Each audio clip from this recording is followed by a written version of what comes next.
Au sud de la frontière américaine, les agents de la DEA se livrent à un jeu du chat et de la souris excessivement dangereux.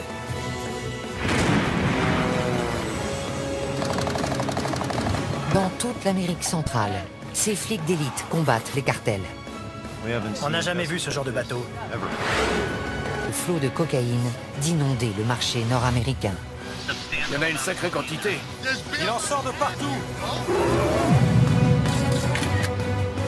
Face à eux, un ennemi ingénieux et brutal. Il a avalé 100 boulettes, l'équivalent d'1 kilo. Des milliards de dollars sont en jeu. La vache. Ça fait un paquet de blé. Allez-y, nettoyez le secteur. Bon sang. Découvrez les coulisses d'une guerre dont tout le monde a entendu parler, Le voilà. mais dont peu connaissent la réalité. Vous ne nous dites pas la vérité. C'est lui avec le bébé. Nom de Dieu. Oh, bon sang.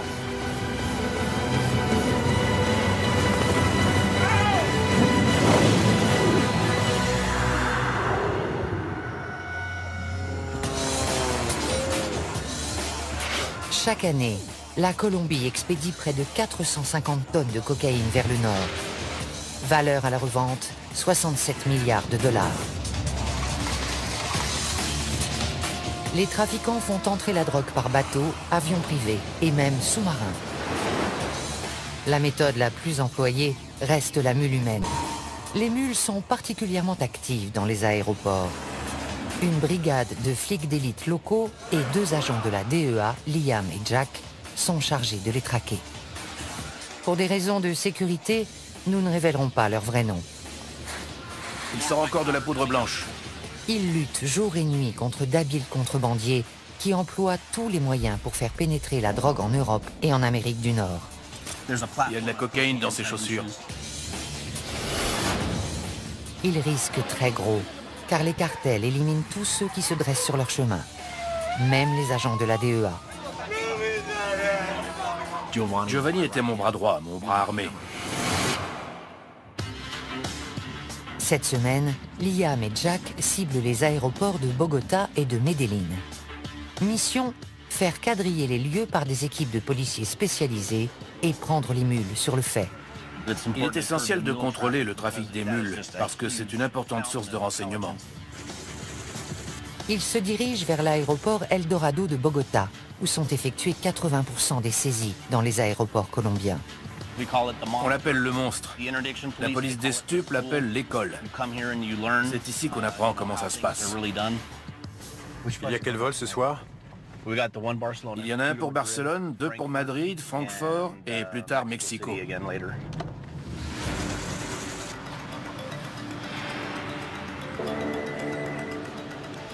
Allô? Ok, t'es où?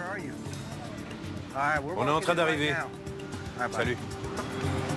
Un chien a repéré un sac suspect et la police a isolé un ressortissant italien et ses bagages dans une zone sécurisée. Ils sont sûrs qu'il y a de la coke dedans, alors ils les ont mis sous clé.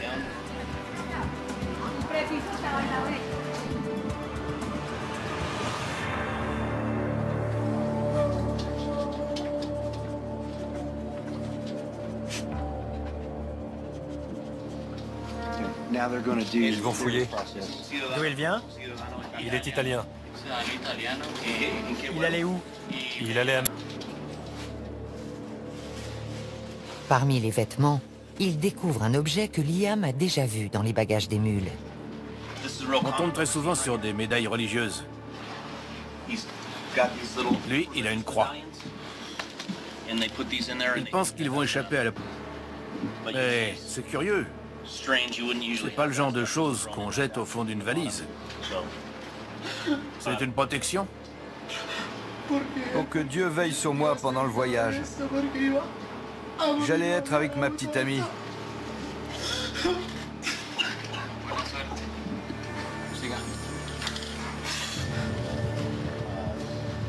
La veste n'est pas normale à la palpation. Il y a quelque chose de lourd dans la doublure. Il perce le tissu pour récupérer la substance et la passer dans ce test de détection positif à la cocaïne. Dans ce cas, le jeune Italien sera arrêté et passera les 3 prochaines années dans une prison colombienne. Voilà. Test positif à la cocaïne. Positif.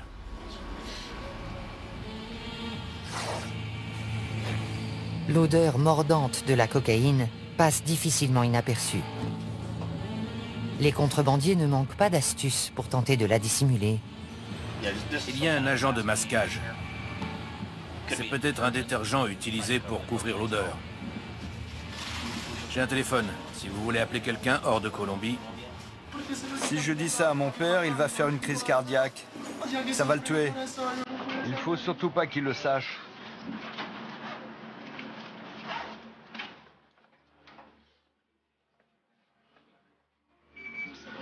Je suis arrivé en Colombie le mois dernier avec ma petite amie. Elle est enceinte.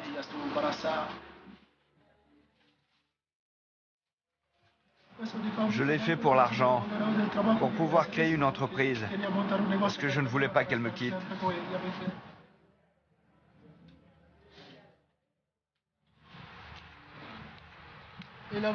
C'est elle qui avait organisé cette folie. Elle voulait qu'on passe notre vie ensemble. La tendance est aux ressortissants étrangers en Colombie. Ils se mettent avec des Colombiennes et elles les poussent à faire de la contrebande de drogue. Je ne sais pas pourquoi, mais ils acceptent. Ils plongent tête baissée. J'ai perdu la tête. On peut perdre la tête pour une femme. Moi, je l'ai perdue pour elle. Il y a une seule femme qui vaut que tu perdes la tête. C'est ta mère.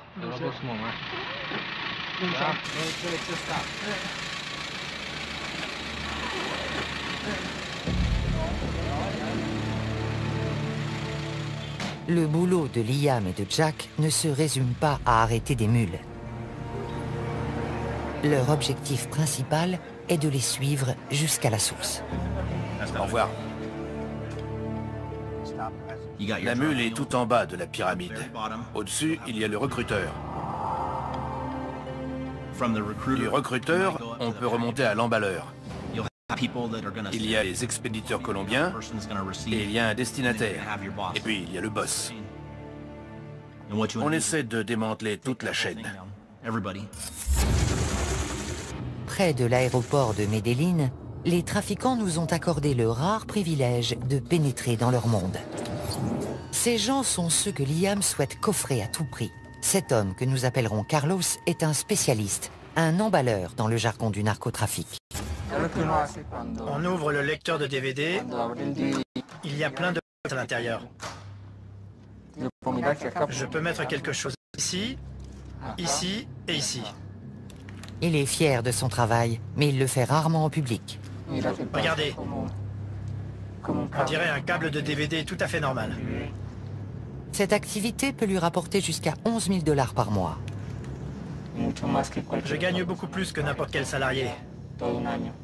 Je gagne en un mois ce qu'une personne normale gagne en un an. Carlos ne pourra jamais quitter le cartel, même s'il le souhaitait. Il en sait beaucoup trop. Tu bosses ou t'es mort. Il n'y a que 2 options. Tu les connais, tu sais comment ils travaillent, comment ils expédient la drogue. Ce serait très difficile de les lâcher. Tu fais ton boulot et tu la fermes, c'est mieux.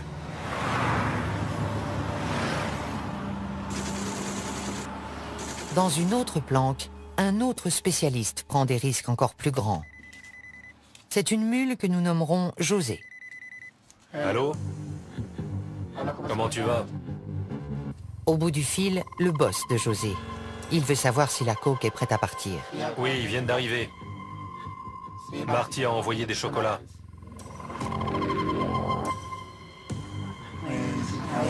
Pour pouvoir survivre, je transporte de la drogue. Je la transporte par avion, dans mon jean.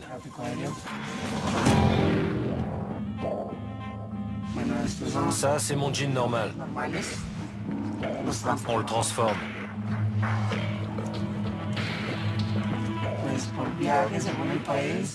Je gagne entre 8 000 et 9 000 $ par voyage. J'ai toujours peur. Je regarde tout le temps dans mon dos.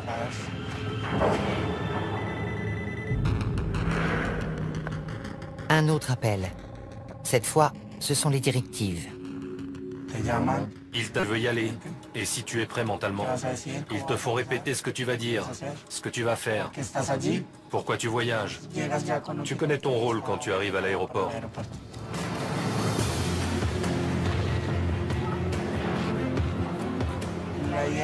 Le but, j'essaye de beaucoup parler avec les préposés qui s'occupent de moi, parce qu'ils observent ton attitude et ta personnalité.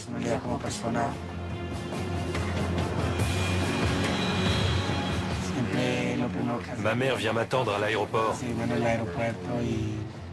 Et quand j'arrive, elle me serre dans ses bras et elle m'embrasse. Ce n'est pas facile pour elle. Ce n'est pas normal. Ma mère est une femme bien.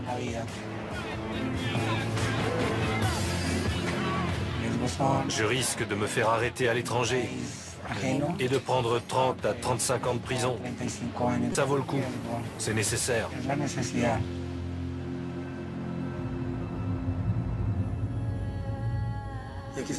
Je le fais pour ma mère, pour mon frère, pour mes études. Ce n'est pas un travail honorable, mais je suis forcé de le faire. En sortant, José nous demande de ne pas le suivre. On ignore ce qu'il est devenu.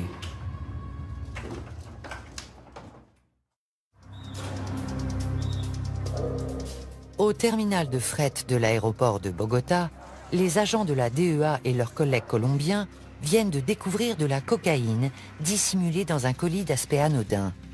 L'imagination n'a pas de limite. Ce paquet était expédié en Angleterre. C'est un livre pour enfants. À première vue, il a l'air normal. Mais il dit qu'on a dissimulé de la cocaïne dans la couverture. Vous voyez, à l'intérieur de cet os, c'est-à-dire au bleu, c'est de la cocaïne. Intéressant. De la cocaïne cachée dans ses paires de sandales. De la cocaïne dans les poignées de ses instruments dentaires. Les hommes de la brigade des stupes colombienne sont les meilleurs du monde. J'ai commencé à travailler avec eux à mon arrivée et j'ai vu des choses hallucinantes. Je me demandais comment ils faisaient pour découvrir tout ça. Je crois qu'on nous en apporte un autre.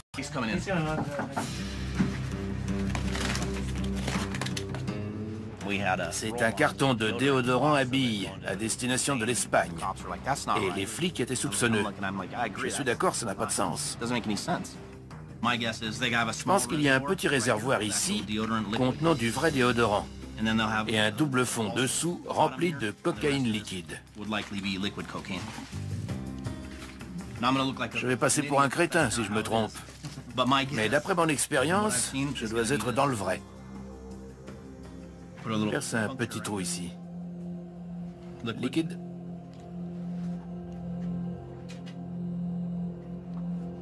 Négatif. Si ce flacon contient de la cocaïne, elle a été très habilement dissimulée. Je le presse, rien ne sort.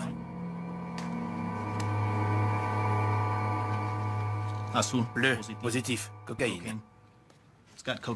Il y a bien de la cocaïne, comme je l'avais dit. Je me sens moins bête. C'est de la cocaïne liquide. Encore un point pour les flics. J'aime la chasse. Une bonne journée pour moi, c'est avoir des informations et remonter la piste.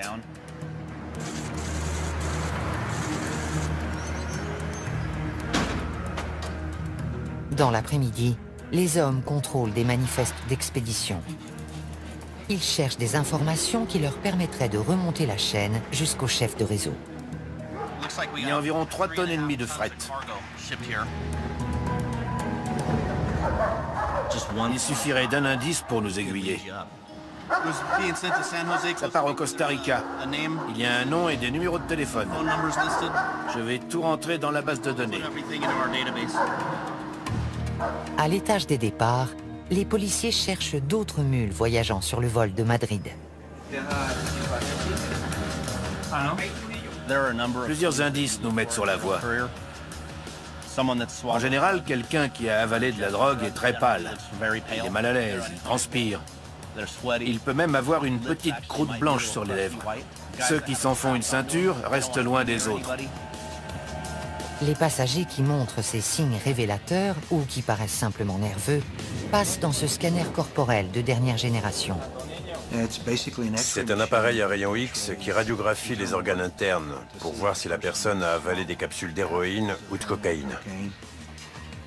Un Italien traverse le portique sans problème. Mais l'aspect de ses chaussures alerte les policiers. On a interpellé un passager italien. Veuillez retirer vos chaussures, monsieur. On va pratiquer les premiers tests pour voir s'il y a de la cocaïne ou de l'héroïne dans ses chaussures. C'est positif à la cocaïne. Bleu. Bilan du vol de Madrid, une seule mule. Mais ce n'est que la première arrestation d'une soirée qui va se révéler trépidante.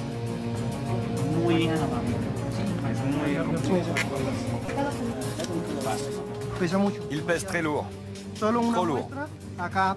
Un petit échantillon? Voilà. Cocaïne. Il y a de la cocaïne liquide dans ce jean. On voit de la cocaïne liquide au quotidien depuis environ 1 an et demi. On en saisit beaucoup parce que c'est facile à dissimuler. Quand une méthode marche, ils s'en servent jusqu'à ce qu'elle ne marche plus, et là ils changent. Parmi les nouvelles techniques, les vêtements imbibés de coke liquide. Il les trempe dedans, comme pour faire la couleur qui ressort est caractéristique de la cocaïne. Arrivés à destination, les vêtements subissent un traitement à l'alcool pour extraire la drogue.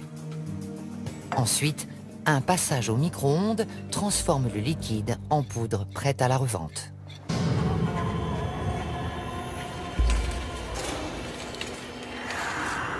Toutes les formes de contrebande sont risquées, mais la méthode la plus dangereuse est celle des bouletteux. Liam et le major Delgado de la police colombienne répondent à un appel. Une mule qui avait ingéré 40 boulettes a été arrêtée. Cette fois, il ne s'agit pas de cocaïne, mais d'héroïne. Si elle se répand dans l'organisme, elle tue encore plus vite que la coke. Nous sommes à l'hôpital Anguattiloa. Cette femme a été prise ce matin. Comme vous le voyez, il y a plusieurs boulettes. Le test préliminaire s'est révélé positif à l'héroïne. Normalement, un policier accompagne la personne aux toilettes et la regarde expulser les capsules. Ensuite, il lui fait laver les matières fécales, puis il place les boulettes dans une pochette en plastique.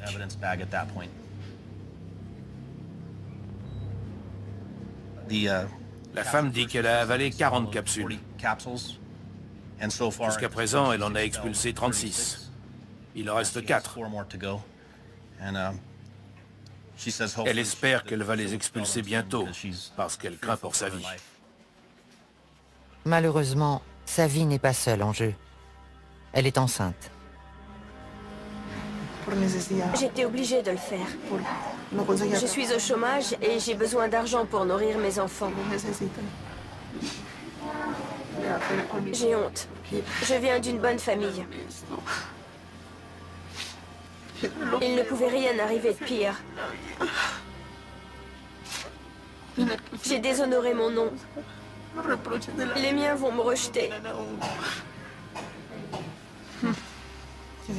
Je sais qu'une longue route m'attend. Je m'inquiète pour mes enfants. J'ai fait ça pour eux.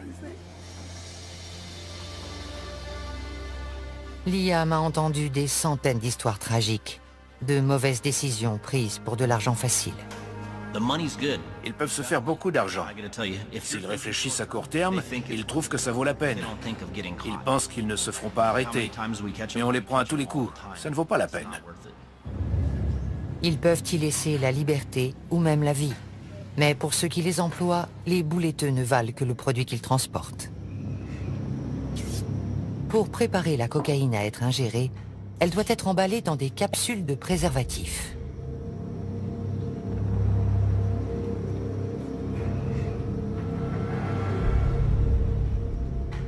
On m'apporte le produit, on me dit emballe-le et c'est tout.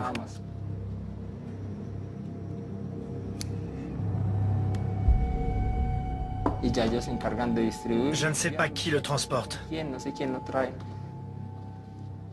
Ce qui compte, c'est d'être payé. Une fois le kilo en boulettes, on engage une mule qui les avalera pour le transport. Nous appellerons celle-ci Moreau. Moreau est bouletteux depuis 10 ans. Il connaît parfaitement les risques. Jusqu'à présent, j'ai fait beaucoup de voyages et je m'en suis sorti vivant. Mais j'ai beaucoup d'amis qui sont morts en traversant la frontière. L'huile permet aux boulettes de passer plus facilement. Mais avec une telle concentration de drogue, la moindre fuite pourrait causer un arrêt cardiaque. C'est très dangereux. On peut mourir dès la première boulette du premier voyage, parce qu'il est toujours possible que la cocaïne se répande.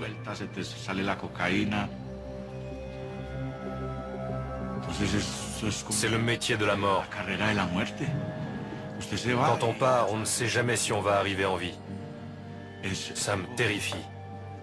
Vraiment. Les horreurs du narcotrafic ne se limitent pas aux mules. On compte aussi d'innombrables victimes parmi la population et la police colombienne. Une réalité qui frappe Liam et Jack de plein fouet. Ils viennent d'apprendre qu'un de leurs plus proches collègues a été assassiné au cours d'une rencontre avec un informateur à Medellín. Il s'appelait Giovanni. J'étais très proche de lui, c'est dur.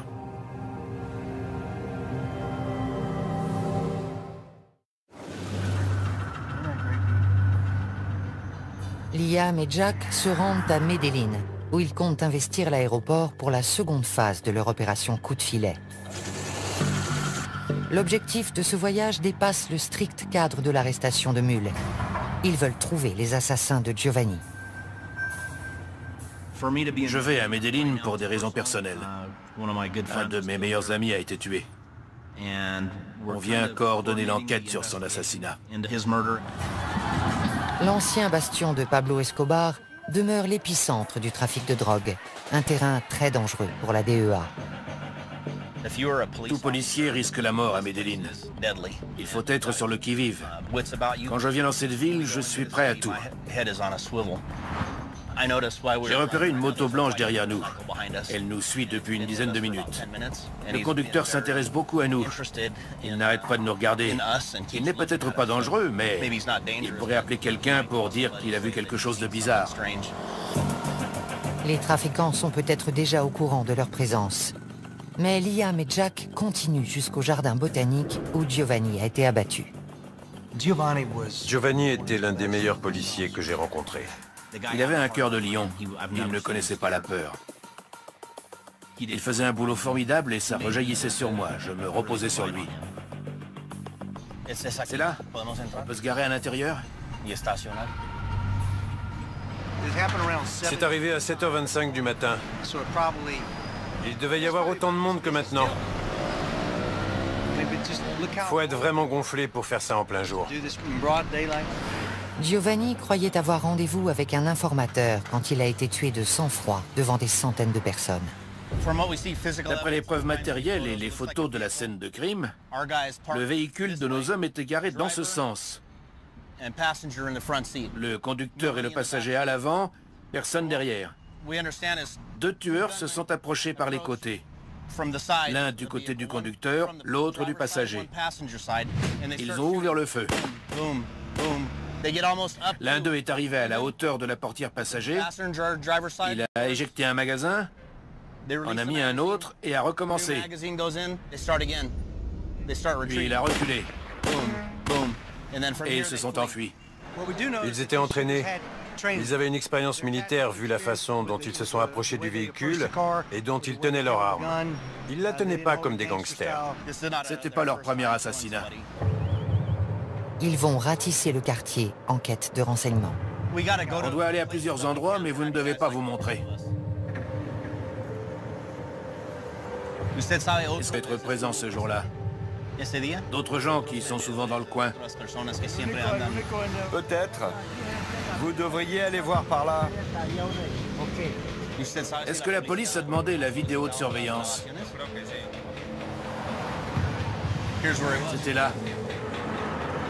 L'homme à qui il parle a une vue parfaite sur la scène de crime. Mais il prenait sa douche au moment clé. Personne ne sait quoi que ce soit sur l'assassinat. Il y avait des yeux partout, mais personne n'a rien vu. Pour nous, cela signifie que la Oficina contrôle le quartier. La Oficina de Envigado est un syndicat de tueurs à gages, le groupe le plus meurtrier de Colombie. La Oficina a toujours été un élément criminel violent. Ils sont furieux parce qu'on a arrêté quelques chefs haut placés et je suis sûr qu'ils seraient ravis de tuer ou de blesser un membre de la DEA.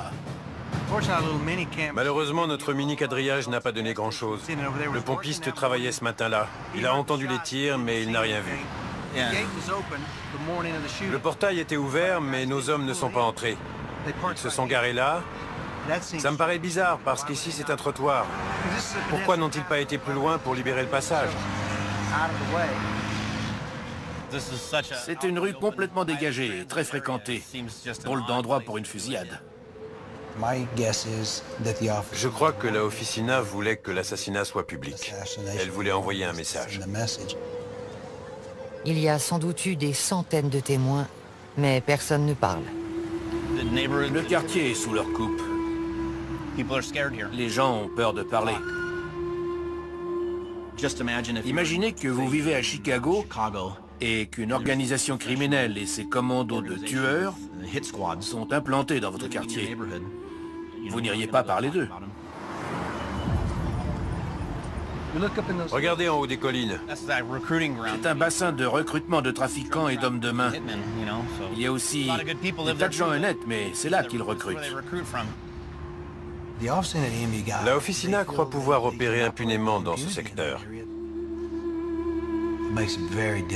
C'est très difficile pour la police quand personne ne veut coopérer avec elle contre les voyous qui infestent la ville et qui tuent des innocents et des policiers compétents qui font de leur mieux.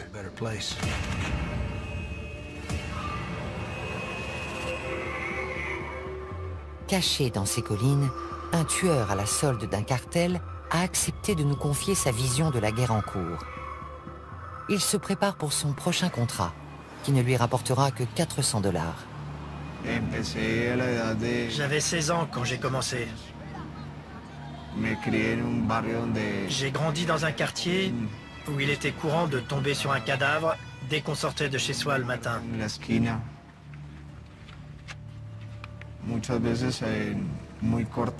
Quand on est très jeune, l'esprit assimile ce genre de choses.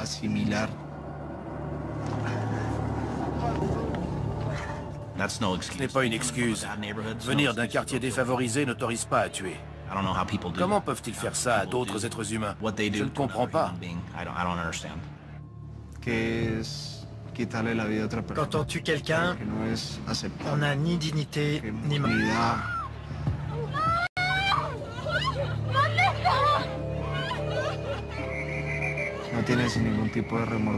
On n'éprouve aucun remords. On ne se sent pas coupable. Et chaque fois, c'est plus facile. On devient plus impitoyable. Je suis un instrument. Une marionnette entre les mains de gens puissants. Ils se servent de moi pour imposer leurs lois à tout prix.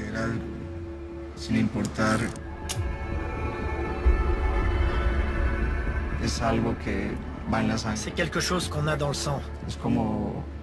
Comme un fil dans un tissu. Quand on commence à tirer dessus, on ne s'arrête plus. Il n'y a pas de compassion.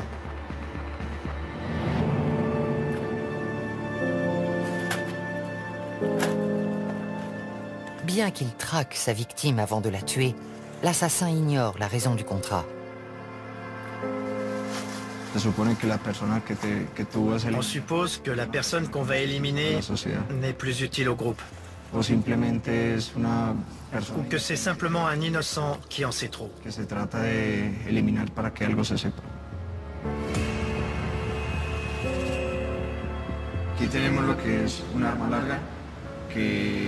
Ce fusil sert pour les boulots où on doit percer des gilets pare-balles.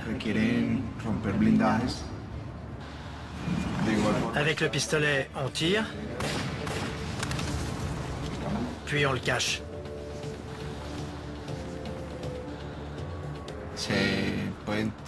On peut enduire les balles de poison. Ici, c'est du cyanure. Une simple éraflure sur la jambe entraîne la mort.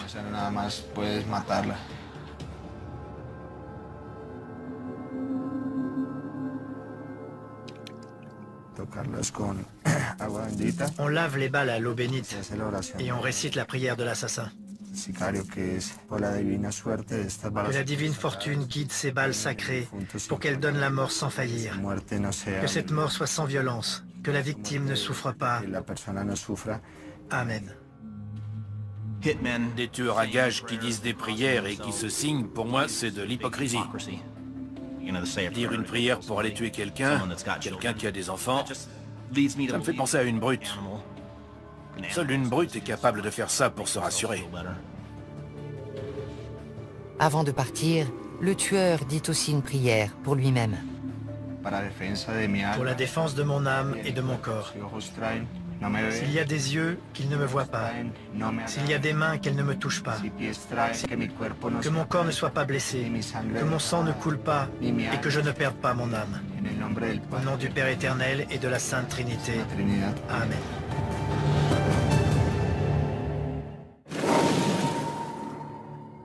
L'opération Coup de filet se poursuit toute la semaine à l'aéroport de Medellín. Une suspecte est dirigée vers le scanner corporel. Les rayons X montrent des images très bizarres, de taille et de forme identiques. Ce n'est pas normal pour des organes internes. C'est la première fois que je vois ça et j'ai vu des milliers de scans corporels.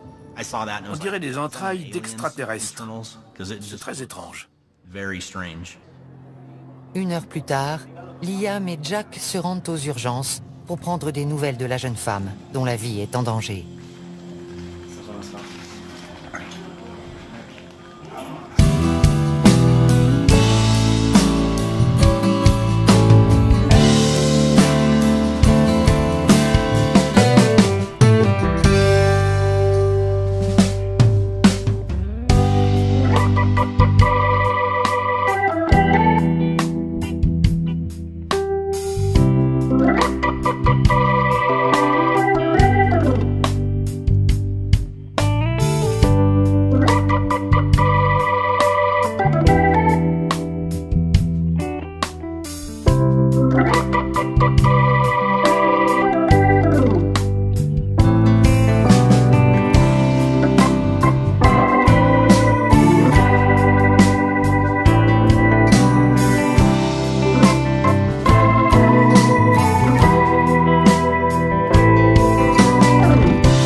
Je devrais intervenir?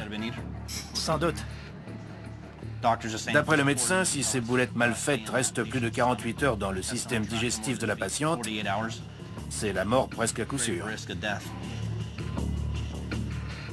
Il lui est arrivé de devoir ouvrir entièrement la cavité abdominale pour les extraire.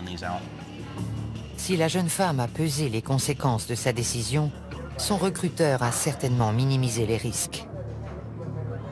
Ils leur disent « T'inquiète pas, on a payé les flics, on le fait tout le temps. Tu vas gagner de l'argent, il n'y a aucun problème. » La mule qui croit ce mensonge commet sa première erreur. Son décès serait la première mort par overdose de l'opération Coup de filet.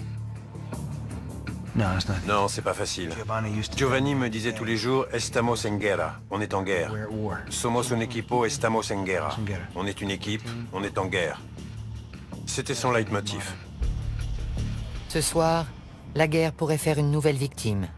Mais pour Liam et Jack, une petite victoire se profile. On a trouvé un témoin potentiel du meurtre de Giovanni.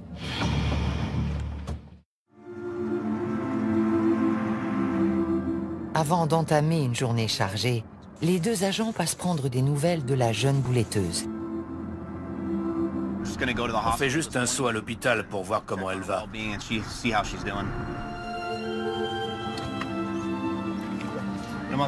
On voudrait parler à la jeune femme. Juste 5 minutes.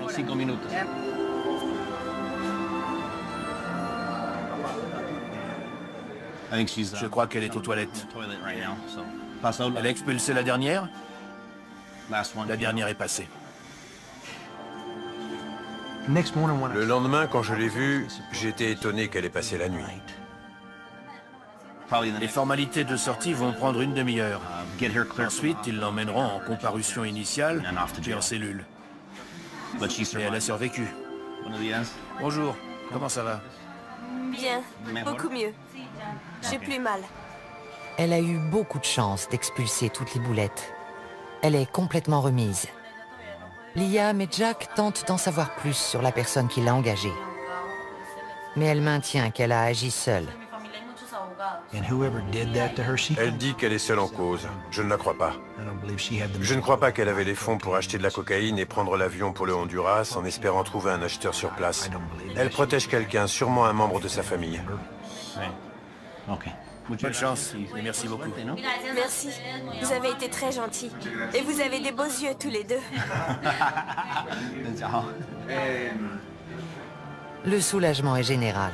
La jeune femme n'a pas payé sa mauvaise décision au prix fort, mais plusieurs années de détention l'attendent. L'affaire de la prison, c'est triste.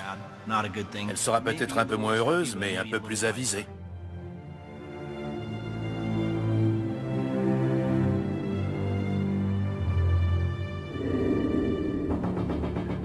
Dans l'après-midi, Liam et Jack apprennent qu'un coup de fil important a été intercepté. Ils pensent qu'il provient de l'un des organisateurs de l'assassinat de Giovanni. Il flippe complètement au téléphone. Il dit qu'on lui a tiré dessus. Ils se rendent à l'hôpital où l'homme est soigné.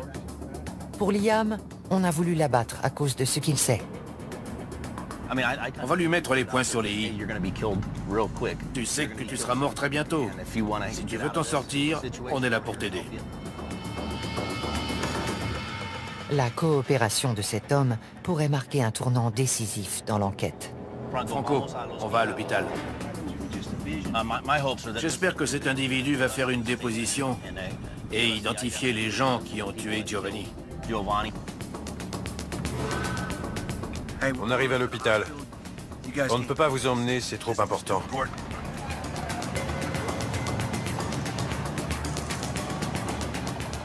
On voudrait l'interroger. Il vient d'être blessé. Espérons que ça lui a ouvert les yeux et qu'il nous donnera des informations sur les tireurs. S'il capture le responsable de l'assassinat de Giovanni, c'est tout un réseau de tueurs qui pourrait tomber. Ils ressortent une trentaine de minutes plus tard, plus tôt que prévu. Alors? Ça s'est pas passé comme on voulait. Le type soutenait qu'il ne savait rien. Son histoire n'était pas crédible. Il a menti tout du long. Regardez l'homme qu'on vient d'interroger. Il est couvert de sang, des pieds à la tête. Il a nié tout en bloc. Il n'a montré aucun remords pour ce qui est arrivé à nos flics. Aucune volonté de nous aider. Et il ne craint absolument pas pour sa vie. L'individu redoute bien davantage les assassins de la Officina que d'être incarcéré par la DEA. À cause de son silence, l'enquête piétine.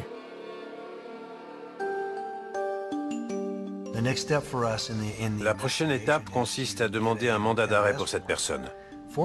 Qu'on le mette au moins derrière les barreaux, où on pourra le protéger. Car il est notre suspect principal, mais aussi notre témoin principal. On emploie toutes les méthodes d'investigation possibles. C'est ma façon de lui rendre hommage. J'essaye de résoudre l'affaire et je reste en contact avec sa veuve. C'est important. Il aurait fait pareil pour moi. On n'enquêtait pas sur la Officina de Envigado, mais maintenant on les a dans le collimateur. On n'oubliera pas, on ne laissera pas passer.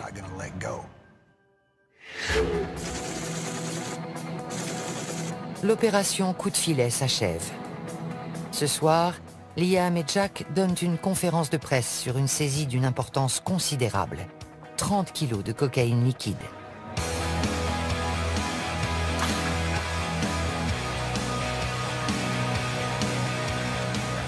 Chacun de ces sachets d'apparence anodine contient un ballon de la plus pure cocaïne liquide. Elle a été dissimulée avec art, mais c'est le boulot de la DEA. Vous avez essayé de ce côté?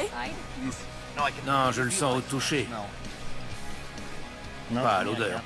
Ils sentent rien, mais eux, ils ont reniflé plus de cocaïne que moi. Si vous l'ouvrez normalement et que vous pressez dessus, il sentira de la mayonnaise ou du ketchup. Et vous ne sentirez pas la cocaïne. Mais dès que vous percez le sachet, l'odeur de la cocaïne couvre tout. Celui qui l'a emballé a fait du bon boulot pour la masquer.